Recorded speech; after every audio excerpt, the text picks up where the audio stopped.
ಶ್ರೀ ಗಣಪತಿ ಶಾರದಾ ಗುರುಭ್ಯೋ ನಮಃ. ಯತ್ರ ಯೋಗೇಶ್ವರ ಕೃಷ್ಣೋ ಯತ್ರ ಪಾರ್ಥೋ ಧನುರ್ಧರಃ ತತ್ರ ಶ್ರೀ ವಿಜಯ ಭೂತಿರ್ಧ್ರುವ ನೀತಿರ್ಮತಿರ್ಮಮ. ಶ್ರೋತೃಗಳಿಗೆ ಶ್ರೀ ಅಳಸಿಂಗರಾಚಾರ್ಯ ವಿರಚಿತ ಶ್ರೀ ವ್ಯಾಸ ಮಹರ್ಷಿ ಪ್ರಣೀತ ಶ್ರೀಮನ್ ಮಹಾಭಾರತದ ಉದ್ಯೋಗ ಪರ್ವದಲ್ಲಿ ದುರ್ಯೋಧನನು ಸಮಸ್ತ ಸನ್ನಾಹಗಳೊಡನೆ ಆಗಲೇ ಕುರುಕ್ಷೇತ್ರಕ್ಕೆ ಹೊರಟಿರುವುದಾಗಿಯೂ ಇನ್ನು ಮೇಲೆ ಅವನಲ್ಲಿ ದಂಡೋಪಾಯವನ್ನೇ ಅವಲಂಬಿಸಬೇಕೆಂದು ಕೃಷ್ಣನು ಪಾಂಡವರಿಗೆ ತಿಳಿಸಿದುದು ಎಂಬ 150ನೆಯ ಅಧ್ಯಾಯಕ್ಕೆ ಸ್ವಾಗತ. ಓ ಧರ್ಮಪುತ್ರ, ಹೀಗೆ ಭೀಷ್ಮ, ದ್ರೋಣ, ವಿದುರಾದಿಗಳು, ತಂದೆ ತಾಯಿಗಳಾದ ಧೃತರಾಷ್ಟ್ರ, ಗಾಂಧಾರಿಯರು ಎಷ್ಟೆಷ್ಟು ಬುದ್ಧಿವಾದಗಳನ್ನು ಹೇಳಿದರು. ಮೂಢನಾದ ದುರ್ಯೋಧನನು ಅದೊಂದನ್ನು ಮನಸ್ಸಿಗೆ ತಂದುಕೊಳ್ಳದೆ ಅವರನ್ನೆಲ್ಲ ತಿರಸ್ಕರಿಸಿ ಕೋಪದಿಂದ ಕೆಂಪೇರಿದ ಕಣ್ಣುಗಳುಳ್ಳವನಾಗಿ ಆ ಸಭೆಯಿಂದೆದ್ದು ಹೊರಟು ಹೋದನು. ಅವನಿಗಾಗಿ ಪ್ರಾಣವನ್ನು ಒಪ್ಪಿಸುವುದಕ್ಕೂ ಸಿದ್ಧರಾಗಿ ಬಂದಿದ್ದ ರಾಜರೆಲ್ಲರೂ ಅವನೊಡನೆ ಹೊರಡುವುದಕ್ಕೆ ಸಿದ್ಧರಾಗಿ ಮೇಲೆದ್ದರು.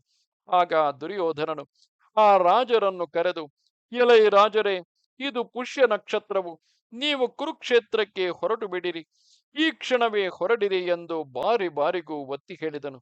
ಅದರಂತೆಯೇ ರಾಜರೆಲ್ಲರೂ ತಮ್ಮ ತಮ್ಮ ಸೈನ್ಯಗಳನ್ನು ಸೇರಿಸಿಕೊಂಡು ಭೀಷ್ಮನ ಸೇನಾಧಿಪತ್ಯದ ಕೆಳಗೆ ಎಲ್ಲರೂ ಸಿದ್ಧರಾಗಿ ಹೊರಟರು. ಮೃತ್ಯು ಕಾಲವು ಸಮೀಪಿಸಿದುದರಿಂದ ಅವರೆಲ್ಲರಿಗೂ ಯುದ್ಧೋತ್ಸಾಹವು ಉಕ್ಕುತ್ತಿತ್ತು. ಆಗ ದುರ್ಯೋಧನನ ಕಡೆಗೆ 11 ಅಕ್ಷೋಹಿಣಿ ಸೈನ್ಯವು ಬಂದಿದ್ದಿತು. ಧ್ವಜದಲ್ಲಿ ತಾಳೆಯ ವೃಕ್ಷದ ಗುರುತುಳ್ಳ ಭೀಷ್ಮನೇ ಮುಂದಾಳಾಗಿ ಹೊರಟನು. ಧರ್ಮಪುತ್ರ, ಕೌರವ ಸೈನ್ಯವು ಈಗಾಗಲೇ ಭೀಷ್ಮನ ಸೇನಾಧಿಪತ್ಯದಲ್ಲಿ ಯುದ್ಧಕ್ಕೆ ಸಿದ್ಧವಾಗಿ ಹೊರಟಿದೆ. ಈಗ ಕಾಲೋಚಿತವಾಗಿ ನೀನು ಮಾಡಬೇಕಾದುದೇನೋ ಅದನ್ನು ಯೋಚಿಸು. ಕೌರವ ಸಭೆಯಲ್ಲಿ ನನ್ನಿದಿರಾಗಿಯೇ ಭೀಷ್ಮ ದ್ರೋಣಾದಿಗಳೆಲ್ಲರೂ ಆ ದುರ್ಯೋಧನನಿಗೆ ಹೇಳಿದ ಹಿತವಾದಗಳನ್ನು, ಅಲ್ಲಿ ನಡೆದ ಇತರ ಸಂಗತಿಗಳನ್ನು ನಿನಗೆ ತಿಳಿಸಿದನು. ನಿಮ್ಮಲ್ಲಿ ಸಹೋದರ ಪ್ರೀತಿಯನ್ನು ಉಂಟು ಮಾಡಬೇಕೆಂಬ ಉದ್ದೇಶದಿಂದ ನಾನು ಮೊದಮೊದಲು ಒಳ್ಳೆಯ ಮಾತುಗಳನ್ನೇ ಹೇಳಿದೆನು. ಈ ನಿಮ್ಮ ಕುರುವಂಶವು ಚದುರಿ ಹೋಗಬಾರದೆಂದು, ಪ್ರಜೆಗಳಿಗೆ ಕ್ಷೇಮ ಉಂಟಾಗಬೇಕೆಂದು ನಾನು ಸಾಮೋಪಾಯವನ್ನೇ ಅವಲಂಬಿಸಿದೆನು. ಆ ಸಾಮೋಪಾಯವನ್ನು ದುರ್ಯೋಧನನು ಗ್ರಹಿಸದೆ ಹೋದ ಮೇಲೆ ಭೇದೋಪಾಯಕ್ಕೂ ಯತ್ನಿಸಿದನು. ನಿಮ್ಮಲ್ಲಿರುವ ದೈವ ಮಾನುಷ ಶಕ್ತಿಗಳನ್ನೆಲ್ಲ ಆ ದುರ್ಯೋಧನನಿಗೆ ತಿಳಿಸಿ ಅವನಿಗೆ ಹೆದರಿಕೆಯನ್ನು ಹುಟ್ಟಿಸಿದನು. ಅವನು ನನ್ನ ಒಳ್ಳೆಯ ಮಾತುಗಳಿಗೆ ಬಗ್ಗದಿರುವುದನ್ನು ನೋಡಿ ಅಲ್ಲಿ ನೆರೆದಿದ್ದ ರಾಜರನ್ನೆಲ್ಲ ಸೇರಿಸಿ ಅವರನ್ನು ಅವನ ಕಡೆಯಿಂದ ತಪ್ಪಿಸುವುದಕ್ಕೂ ಪ್ರಯತ್ನಿಸಿದನು. ಇದಲ್ಲದೆ ಅಲ್ಲಿ ನಾನು ಆಶ್ಚರ್ಯಕರಗಳಾಗಿಯೂ ಭಯಂಕರಗಳಾಗಿಯೂ ಅತಿ ಮಾನುಷಗಳಾಗಿಯೂ ಇರುವ ನನ್ನ ಪ್ರಭಾವಗಳನ್ನು ತೋರಿಸಿದನು. ಆ ರಾಜರನ್ನೆಲ್ಲ ಹೆದರಿಸಿದನು. ದುರ್ಯೋಧನನನ್ನು ಹುಲ್ಲಿಗಿಂತಲೂ ಕಡೆಯಾಗಿ ಮಾಡಿ ತಿರಸ್ಕರಿಸಿದನು.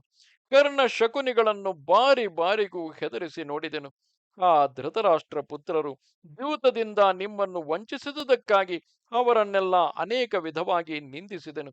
ರಾಜರೆಲ್ಲರನ್ನೂ ಬಾರಿ ಬಾರಿಗೂ ನಯ ಭಯಗಳಿಂದ ಆ ದುರ್ಯೋಧನನ ಪಕ್ಷವನ್ನು ಬಿಟ್ಟು ಬರುವಂತೆ ಯತ್ನಿಸಿದನು. ತಿರುಗಿ ಮತ್ತೊಮ್ಮೆ ದುರ್ಯೋಧನನಲ್ಲಿ ಸಾಮದಾನಗಳನ್ನು ಉಪಯೋಗಿಸಿ ನೋಡಿದೆನು. ಹೇಗಾದರೂ ಕುರುವಂಶದಲ್ಲಿ ಐಕಮತ್ಯ ಉಂಟಾಗಿ ಕಾರ್ಯ ಸಾಧನೆಯಾಗಬೇಕೆಂದು ನಾನು ದಾನೋಪಾಯವನ್ನು ಪ್ರಯೋಗಿಸಿದೆನು. ನಾನು ಆ ದುರ್ಯೋಧನನನ್ನು ಕುರಿತು, ಓ ಧೃತರಾಷ್ಟ್ರ ಕುಮಾರ, ಆ ಪಾಂಡವರು ಮಹಾಶೂರರಾಗಿದ್ದರು. ನಮ್ಮ ಗೌರವವನ್ನು ಬಿಟ್ಟು ನಿನ್ನ ತಂದೆಯಾದ ಧೃತರಾಷ್ಟ್ರನ, ಭೀಷ್ಮನ ಮತ್ತು ವಿದುರನ ಮಾತಿನಂತೆ ನಡೆದುಕೊಳ್ಳುವಂತೆ ಮಾಡುವೆನು. ರಾಜ್ಯವೆಲ್ಲ ನಿನ್ನದೇ ಆಗಿರಲಿ. 5 ಗ್ರಾಮಗಳನ್ನು ಮಾತ್ರ ಅವರಿಗೆ ಕೊಟ್ಟುಬಿಡು. ನಿನ್ನ ಹಿತಕ್ಕಾಗಿ ಭೀಷ್ಮ ವಿದುರರು ಹೇಳುವ ಮಾತುಗಳನ್ನು ಕೇಳು. ಹೇಗಿದ್ದರು ನೀನು ಹೇಗೋ ಹಾಗೆಯೇ ಪಾಂಡವರು ನಿನ್ನ ತಂದೆಯ ಪೋಷಣೆಗೆ ಒಳಪಟ್ಟವರು ಎಂದು ಹೇಳಿದೆನು. ಎಷ್ಟು ಹೇಳಿದರೇನು, ಆ ದುಷ್ಟಾತ್ಮನು ರಾಜ್ಯದಲ್ಲಿ ಸ್ವಲ್ಪ ಭಾಗವನ್ನು ನಿಮಗೆ ಬಿಡುವ ಹಾಗಿಲ್ಲ. ಇನ್ನು ಆ ಪಾಪಿಗಳಿಗೆ 4ನೆಯದಾದ ದಂಡೋಪಾಯವು ಹೊರತು ಬೇರೆ ಮಾರ್ಗವಿಲ್ಲ. ಈಗಾಗಲೇ ಅವನ ಕಡೆಯ ರಾಜರೆಲ್ಲರೂ ಸಾಯುವುದಕ್ಕೆ ಸಿದ್ಧರಾಗಿ ಕುರುಕ್ಷೇತ್ರಕ್ಕೆ ಹೊರಟಿರುವರು. ಮುಖ್ಯವಾಗಿ ಯುದ್ಧವಿಲ್ಲದೆ ನಿನಗೆ ರಾಜ್ಯವಿಲ್ಲ. ಅವರಿಗೂ ಮೃತ್ಯುವು ಸನ್ನಿಹಿತವಾಗಿದೆ ಎಂದನು. ಇದು 150ನೆಯ ಅಧ್ಯಾಯವು. ಈ ಅಧ್ಯಾಯದೊಂದಿಗೆ ಉದ್ಯೋಗ ಪರ್ವದ ಉಪಪರ್ವವಾದ ಭಗವದ್ಧ್ಯಾನ ಪರ್ವವು ಮುಗಿದುದು. ನಮಸ್ತೆ ಶಾರದೆ ದೇವಿ ಕಾಶ್ಮೀರ ಪುರವಾಸಿನಿ ತ್ವಾಮಹಂ ಪ್ರಾರ್ಥೆಯೇ ನಿತ್ಯಂ ವಿದ್ಯಾದಾನಂಚ ದೇಹಿ ಮೇ. ನಮಸ್ಕಾರ.